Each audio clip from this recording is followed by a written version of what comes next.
Good evening and welcome back to the news.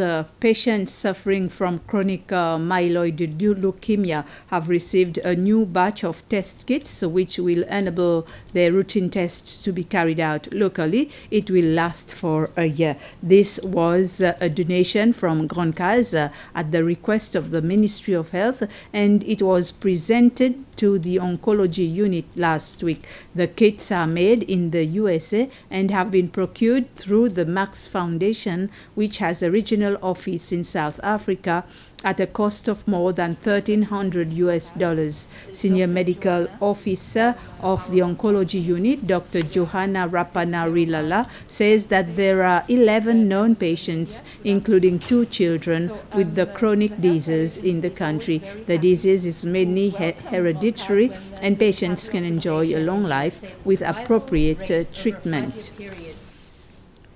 Commonwealth of Learning has organized a high-level international meeting with the aim of finalizing a report that will help education ministers from the Commonwealth integrate climate change in their school curriculum. Education ministers from 4 small island states, including the Seychelles, participated in the meeting held at the Savoy Hotel and Spa at Beauvallon. Also present were Seychellois Minister for Agriculture, Climate Change and Environment, the Chairperson and Chief Executive Officer of the Commonwealth of Learning, and a representative from UNESCO.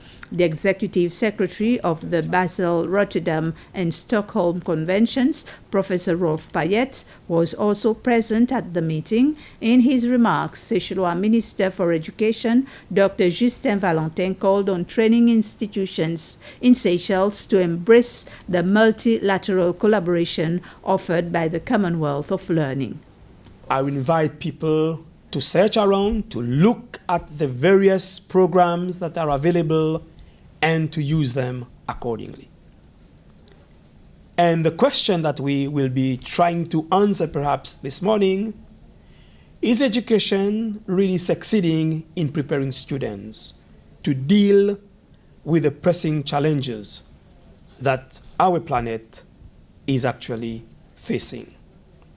Can climate change curriculum be cross-level or interdisciplinary? What is real? What can and what should education realistically do to help this generation deal and confront the challenges imposed by climate change? The Seychelles Society for the Prevention of Cruelty to Animals, SSPCA, continues with its campaign to sterilize and microchip animals, this time on La Digue. The campaign was held at the Longa Pirogue at l'Union Estate. Sterilization cost 550 rupees per dog, 450 rupees for a cat, and 100 rupees for microchipping.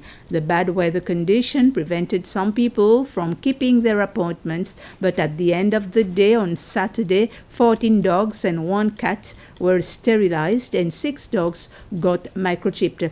The animal welfare officer at SSPCA, Jimmy Marie, said they are grateful for the hospitality and support of the La Digue community.